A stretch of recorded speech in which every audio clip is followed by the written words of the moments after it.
हिंदवी स्वराज्याचे सरसंस्थापक छत्रपती शिवरायांना मानाचा मुजरा करतो।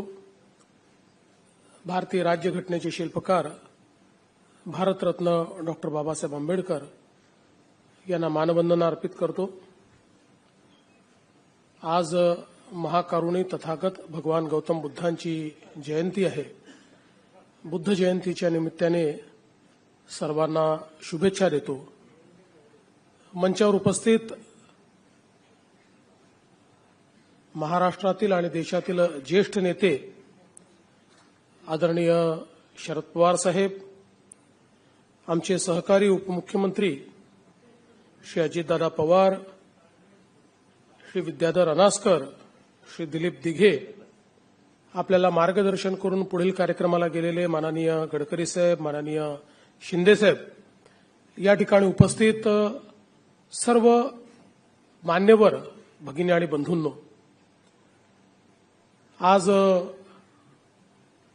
दख्खनच्या उठावाला 150 वर्ष पूर्ण झाल्याच्या निमित्ताने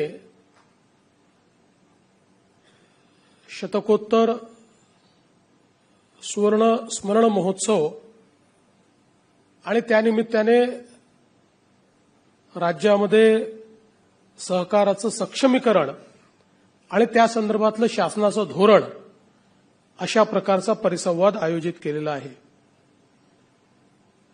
दख्खनच्या उठावाबद्दल सर्वांनीच या ठिकाणी सांगितलं की ज्या काळामध्ये सावकारांनी मोठ्या प्रमाणात शेतकऱ्यांना कर्ज दिले, 12 बलुतेदारांना कर्ज दिले आणि त्यानंतर कर्जाच्या सापळ्यामध्ये अडकवलं, शेतकऱ्यांच्या जमिनी गहाणात गेल्या, कर्जाचा डोंगर चढत गेला, जमिनी सावकाराकडे जायला लागल्या। अशा परिस्थितीमध्ये एक अत्यंत संतापाची भावना ही शेतकऱ्यांमध्ये तयार झाली आणि त्या भावनेचा उद्रेक होऊन सुप्याच्या बाजारामध्ये ज्यावेळी शेतकऱ्यांसोबत सावकारही त्या ठिकाणी असायचे, त्या सावकारांवर हल्ला चढवला गेला, त्यांच्या पेढ्या जाळल्या गेल्या, त्यांची कागदपत्र जाळली गेली आणि हळूहळू हे लोण मोठ्या प्रमाणात पसरायला लागलं। त्या काळामध्ये वासुदेव बळवंत फडके यांनीही बंडाची सुरुवात केली होती। या दख्खनच्या उठावात त्यांनी उडी घेतली आणि विशेषतः रामोशी, धनगर अशा विविध समाजातल्या तरुणांना एकत्रित करून जवळजवळ 2 वर्ष हे जे दख्खनचं बंड होतं ते त्यांनी चालवलं आणि अक्षरशः एक प्रकारे कार्यालय उघडून तिथे माहिती यायची कोणत्या सावकाराकडे कोणाच्या जमिनी गहाण आहेत आणि मग त्या ठिकाणी रेट टाकून आणि त्या जमिनी सोडवल्या जायच्या, त्याची कागदपत्र जाळली जायची आणि त्यातूनच इंग्रजांच्या हे लक्षात आलं की जर सुधारणेकरता आपण कायदा केला नाही तर यातनं परिस्थिती अधिक वाईट होईल आणि न्यायमूर्ती रानडेंनी देखील त्या काळामध्ये मोठा पुढाकार घेतला आणि त्यांनी एक सिव्हिल चळवळ या संदर्भातली उभी केली आणि मग आपल्याला कल्पना आहे की काही कायदे तयार झाले।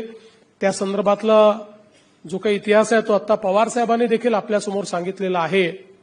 पण त्यातूनच सहकाराची मुहूर्तमेढ या बंडाच्या माध्यमातून खऱ्या अर्थानं तयार झाली आणि असं लक्षात आलं की जोपर्यंत संस्थात्मक कर्ज हे आपण उपलब्ध करून देणार नाही तोपर्यंत सावकारांच्या पाशातनं आपण शेतकऱ्यांना सोडवू शकत नाही आणि त्यातनं मग हळूहळू आपल्याकडे अशा प्रकारच्या सहकारी संस्था, पतसंस्था तयार झाल्या आणि त्यातनं एक संस्थात्मक रचना, इन्स्टिट्यूशनल मेकॅनिझम ही आपण उभी केली, जी आपल्याला कल्पना आहे की मोठ्या प्रमाणात हळूहळू समृद्ध होत गेली। आणि म्हणूनच आज हे देखील अतिशय योग्य आहे की अशा एका महत्वाच्या चळवळीच्या 150व्या स्मृती दिनाच्या निमित्ताने सहकार चळवळीच्या संदर्भात आपण एक सिंहावलोकन करावं आणि या चळवळीला अधिक बळकट करण्याच्या दृष्टीनं आपल्याला काय करता येईल त्या संदर्भातलं विचार मंथन देखील करावं, याकरता हा परिसंवाद या ठिकाणी आयोजित करण्यात आलेला आहे. आत्ताच आपल्याला अजितदादांनी, पवार साहेबांनी सांगितलं की सहकाराच्या क्षेत्रात आज महाराष्ट्र खूप पुढे आहे. किंबहुना महाराष्ट्र हा ज्या 3-4 राज्यांपैकी आहे की ज्या ठिकाणी सहकाराने आपले पाय खोलपर्यंत त्या ठिकाणी नेले, मुळं घट्ट केली आणि सहकारातनं मोठ्या प्रमाणात एक ग्रामीण अर्थव्यवस्थेमध्ये परिवर्तन करण्याचं काम देखील आपल्या राज्यामध्ये आपण करू शकलो. आज आपण पाहतो की सहकार क्षेत्राचा विचार करत असताना सहकारी बँका आहेत, पतसंस्था आहेत, अशा प्रकारचं एक इन्स्टिट्यूशनल लेंडिंग मेकॅनिझम आपण तयार केलेलं आहे. दुसरीकडे ज्याला आपण कृषीचं क्षेत्र म्हणतो त्या क्षेत्रामध्ये व्हॅल्युएडेशन करण्याकरता साखर कारखाने आहेत, सूतगिरण्या आहेत, वेगवेगळ्या प्रकारचे अजून छोटे मोठे उद्योग आपल्याला त्या ठिकाणी पाहायला मिळतात की ज्यातनं शेतमालावर प्रक्रिया करण्याच्या दृष्टीनं सहकाराच्या माध्यमातून एक व्यवस्था आपण उभी केली आहे आणि या व्यवस्थेने देखील शेतकऱ्यांना मोठ्या प्रमाणात बळकट करण्याचं काम केलेलं आहे. एक आपण व्यवस्था उभी केली की ज्याच्यामध्ये पॅक्सच्या माध्यमातून ग्रामीण अर्थकारण आपण अधिक चांगलं कसं करू शकू याचा प्रयत्न आपण केला आणि त्यातनं एक प्रकारे सामान्य शेतकऱ्यालाही आपल्याला सहकाराशी कसं जोडून घेता येईल या संदर्भातला विचार देखील आपण केला. मला हे सांगताना आनंद वाटतो की ज्यावेळी या देशामध्ये फिस्कल कन्सॉलिडेशन सुरू झालं आणि साधारणपणे ही चर्चा असायची साधारण 2008, 9, 10च्या काळामध्ये की फिस्कल कन्सॉलिडेशनच्या या काळामध्ये सहकारी बँका टिकतील का, त्या जगू शकतील का. कारण एक प्रकारे आपली आर्थिक भूमिका अशी होती की सहकारी असो किंवा कमर्शियल असो किंवा राष्ट्रीयकृत असो सगळ्या बँकांचं कन्सॉलिडेशन झालं पाहिजे आणि देशामध्ये 4-5च मोठ्या बँका राहिल्या पाहिजे. या छोट्या छोट्या बँका या ठिकाणी लिव्हरेज करू शकत नाही. जर मोठ्या बँका तयार केला तर अधिक जास्त प्रमाणात आपल्याला लिव्हरेज करता येईल. अशा प्रकारचा विचार ज्या काळामध्ये होता त्याही काळामध्ये सहकारी बँकांनी उत्तम काम केलं. अर्थात आपण हा देखील भाग बघितला की अनेक सहकारी बँका त्या ठिकाणी अडचणीत आल्या, पण तरी देखील बहुतांश सहकारी बँकांनी अतिशय उत्तम काम त्या काळामध्ये केलं आणि सातत्याने टेक्नॉलॉजिकल अपग्रेडेशन सहकारी बँकांनी केलं. मग कोर बँकिंग त्या ठिकाणी स्वीकारलं. त्या माध्यमातून वेगवेगळ्या प्रकारचे जे काही इन्स्ट्रुमेंट्स आहेत, ज्या काही ग्राहक उपयोगी अशा प्रकारच्या सेवा आहेत, त्या सगळ्या सेवा या आमच्या सहकारी बँकांनी देखील द्यायला सुरुवात केली आणि फिस्कल कन्सॉलिडेशन होत असताना देखील आपलं अस्तित्व टिकवण्याचं काम हे सहकार क्षेत्रातल्या बँकांनी निश्चितपणे करून दाखवलं. म्हणून मी खरं तर त्यांचं अतिशय या ठिकाणी अभिनंदन करतो आणि मला या गोष्टीचा आनंद आहे की देशामध्ये मोदीजींचं सरकार आल्यानंतर पहिल्यांदा केंद्र सरकारने या ठिकाणी सहकाराचा कायदा, सहकाराचं वेगळं मंत्रालय हे तयार केलं. आपल्याला माहिती आहे यापूर्वी अॅग्रिकल्चर मिनिस्ट्रीचा एक भाग म्हणून सहकार चालायचं आणि केंद्रातल्या मंत्र्यांना आणि विशेषतः केंद्रामध्ये जे काही अर्थमंत्री वगैरे असायचे त्यांच्याकरता सहकार म्हणजे एक 4-5 राज्यात चालणारी एक व्यवस्था आहे. याचा राष्ट्रव्यापी अशा प्रकारचा कुठला प्रेझेन्स नाही, त्यामुळे याच्यामध्ये फार लक्ष घालण्याची आवश्यकता आहे. अशा प्रकारची व्यवस्थाच त्या ठिकाणी नव्हती. पण मला असं वाटतं की ज्यावेळी माननीय मोदी साहेबांनी हा सहकार मंत्रालय तयार केलं आणि अमितभाई शाह यांच्यासारखा एक अतिशय सक्षम मंत्री यांना सहकारितेचं क्षेत्र दिलं की ज्यांना सहकारी बँकेचे अध्यक्ष म्हणून किंवा सहकार क्षेत्रात अनेक वर्ष काम केल्यामुळे सहकार क्षेत्राची जाणीव होती. अशा प्रकारचे मंत्री केल्यानंतर आपण बघितलं असेल तर मोठ्या प्रमाणात आज आपण सहकाराच्या क्षेत्रामध्ये केंद्र सरकारच्या माध्यमातूनही सक्षमीकरण होताना पाहतोय. आज नव्याने पॅक्स जे आहेत त्या आपण त्याचं रिथिंकिंग करून पॅक्स आपल्याला अधिक मजबूत कशा करता येतील. जसं मगाशी अनास्कर मला सांगत होते की गुजरातमध्ये सहकार रुजला याचं कारण तिथल्या पॅक्स या मल्टी बिझनेस करणाऱ्या पॅक्स आहेत. त्या ठिकाणी केवळ इकडचे पैसे तिकडे सरकवणे एवढ्यापुरतं पॅक्स मर्यादित नाही आहेत, त्या मल्टी बिझनेस करतायत.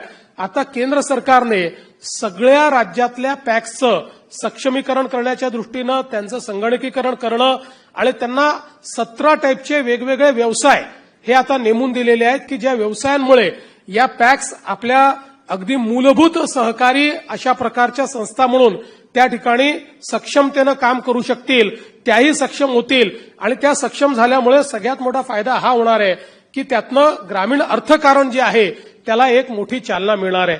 महाराष्ट्रामध्ये आपण स्मार्ट सारखा प्रकल्प असेल, अॅग्री बिझनेस सारखा प्रकल्प असेल, हा त्या ठिकाणी लागू केला आणि वर्ल्ड बँकेच्या माध्यमातून 10,000 गावांमध्ये आपण तिथल्या ज्या पॅक्स आहेत या पॅक्सला प्रशिक्षण देऊन त्यांना एक प्रकारे अॅग्री बिझनेस सोसायटीमध्ये कन्व्हर्ट करण्याचा प्रयत्न करतो आहोत.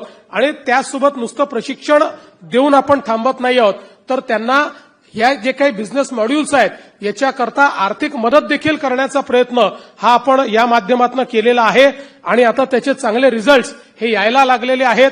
वर्ल्ड बँकेने देखील आता जे त्याचं ओरिजिनल एक पहिलं अप्रेझल केलं त्यात समाधान व्यक्त केलेलं आहे आणि अजून गतीनं आपल्याला ही योजना अॅग्री बिझनेसची कशा प्रकारे पुढे नेता येईल त्याचा प्रयत्न आपण करतोय. एकूणच आपण जर महाराष्ट्राचा विचार केला तर अर्थातच सहकारी साखर कारखानदारी ही मोठ्या प्रमाणात महाराष्ट्रामध्ये रुजली, पण त्याचवेळी पवार साहेबांनी जो एक चिंता व्यक्त केली की आज 50% कारखाने हे खासगी झालेले आहेत, ही देखील खरी गोष्ट आहे. कारण आमचे जे काही सहकारी साखर कारखाने आहेत यातल्या ज्या सहकारी साखर कारखान्यांनी वेळेनुरूप जे काही बदल करायचे होते, मग कोजेनमध्ये काही गेले, मग इथेनॉलमध्ये गेले, वेगवेगळ्या प्रकारे डिस्टिलरीजमध्ये गेले, हे सगळे जे उपपदार्थ आहेत या उपपदार्थांमध्ये जे सहकारी साखर कारखाने गेले ते या सगळ्या जागतिक स्पर्धेमध्ये टिकू शकले. पण ज्यांनी पारंपरिक केवळ साखरेवर त्या ठिकाणी आपलं अवलंबित्व ठेवलं त्यांना मात्र खूप अडचणी तयार झाल्या. कारण आपल्याला माहिती आहे की साखरेच्या उद्योगामध्ये आता केवळ साखरेच्या भरोशावर कारखाना चालू शकत नाही, तो उपपदार्थांच्या आधारावरच चालू शकतो. कारण या ठिकाणी एफआरपी ही आपण डिसाईड करतो आणि एफआरपी प्रमाणे पेमेंट करावं लागतं. त्याच्यामुळे जो काही रॉ मटेरियल आहे त्या रॉ मटेरियलची जी काही किंमत आहे ती किंमत फिक्स झालेली असल्यामुळे जागतिक बाजारपेठेत अनेक वेळा अशी परिस्थिती होते की जो फिनिश माल आहे म्हणजे साखर आहे त्या साखरेचे दर हे रॉ मटेरियलच्या दरापेक्षा देखील कमी जातात आणि त्यातनं खूप अडचणी तयार होतात. आणि म्हणूनच केंद्र सरकारने देखील इथेनॉल पॉलिसीमध्ये सातत्याने बदल केलेला आहे. एमएसपी सारखी पॉलिसी इम्प्लिमेंट करून त्याच्यामध्ये बदल केलेला आहे ज्यातनं आपली साखर कारखानदारी ही टिकली पाहिजे. पण हे करत असताना जसं अनेक सहकारी साखर कारखाने अतिशय प्रोफेशनली चालताना आपल्याला पाहायला मिळतात, तर अनेक ठिकाणी आपल्याला प्रोफेशनलिझमची कमतरता दिसते, खूप मोठ्या प्रमाणात खोगीर भरती झालेली दिसते आणि मग त्यातनं ज्या काही अडचणी तयार झालेल्या आहेत त्या अडचणी दिसतात. पण कुठल्याही परिस्थितीमध्ये राज्य सरकारची भूमिका हीच आहे की हे शेतकऱ्यांचे कारखाने आहेत, हे सहकारी साखर कारखाने हे शेतकऱ्यांचे कारखाने आहेत, त्याच्यावरचं जे बोर्ड ऑफ डायरेक्टर आहे हे एक प्रकारे विश्वस्तांच्या भूमिकेमध्ये आहे आणि म्हणून हे शेतकऱ्यांचे कारखाने शेतकऱ्यांकडेच राहिले पाहिजेत. या दृष्टीनं वेळोवेळी जी काही भूमिका घ्यायची गरज पडली ती राज्य सरकारने घेतली आहे. आम्ही आता एनसीडीसीच्या माध्यमातून खूप मोठ्या प्रमाणात अडचणीत असलेल्या कारखान्यांना त्या ठिकाणी मदत देखील केलेली आहे. भविष्यातही आपण तशा प्रकारची मदत करण्याचा प्रयत्न करतो आहोत. आपल्या सूतगिरण्या आहेत याही मोठ्या प्रमाणात अडचणीमध्ये आहेत. विशेषतः त्याची 2 कारणं आहेत. एक तर कापसाच्या भावातली जी व्होलॅटिलिटी आहे तो एक त्यातला महत्वाचा मुद्दा आणि दुसरा महत्वाचा मुद्दा आहे की साधारणपणे विजेचे जे दर आहेत ते दर आम्हाला ग्लोबल कॉम्पिटिटिव्ह ठेवत नाहीत अशा प्रकारचा एक नेहमी प्रश्न निर्माण होतो. त्या संदर्भात आपण काही सबसिडी देतो, पण अलीकडच्या काळात नवीन धोरण आम्ही आणलेलं आहे आणि सगळ्या सूतगिरण्या ज्या आहेत या आपल्याला सोलरवर कशा नेता येतील जेणेकरून हा जो एक त्यांना विजेच्या दरामुळे जी काही अडचण निर्माण होते ती अडचण दूर करण्याचं काम हे आपण त्या माध्यमातून करतो आणि या सूतगिरण्याही चांगल्या प्रकारे कशा चालतील अशा प्रकारचा आपला प्रयत्न आहे. यासोबत काही वेगवेगळ्या प्रकारच्या प्रक्रिया उद्योगांना देखील आपण सहकारातून मदत करतो की ज्या माध्यमातून ते प्रक्रिया उद्योग योग्य प्रकारे चालले पाहिजे असा आपला प्रयत्न आहे. एक अजून यातला महत्वाचा सहकारातला घटक आहे की जो अनेक वर्ष दुर्लक्षित होता तो म्हणजे आमच्या ज्या सहकारी गृहनिर्माण संस्था आहेत. आज जर महाराष्ट्रामध्ये आपण विचार केला तर आपल्या एकूण सहकारी संस्थांच्या पैकी 50% सहकारी संस्था या सहकारी गृहनिर्माण संस्था आहेत. आणि आज 30 वर्ष, 40 वर्ष, 50 वर्ष अनेक संस्थांना झाले. आणि म्हणून मागच्या काळामध्ये आम्ही निर्णय केला आणि सहकाराच्या कायद्यामध्ये एक नवीन चॅप्टर आपण त्या ठिकाणी टाकला, सहकारी गृहनिर्माण संस्थांकरता स्पेसिफिकली डेडिकेटेड अशा प्रकारचा. आणि त्यांचं इलेक्शन पासनं तर त्यांच्या इतर सगळ्या ऍक्टिव्हिटीज या कशा कंडक्ट करता येतील या संदर्भातली सगळी व्यवस्था आपण त्याच्यामध्ये उभी केली आहे. आणि आता तर सेल्फ रिडेव्हलपमेंट सारखी एक नवीन योजना आपण त्या ठिकाणी आणली. कारण आपण बघितलं की या सगळ्या सहकारी संस्थांना रिडेव्हलप होत असताना बिल्डराच्या सगळ्या दावणीला बांधलं जायचं आणि मग अनेक वर्ष ते आपलं घर सोडून जायचे.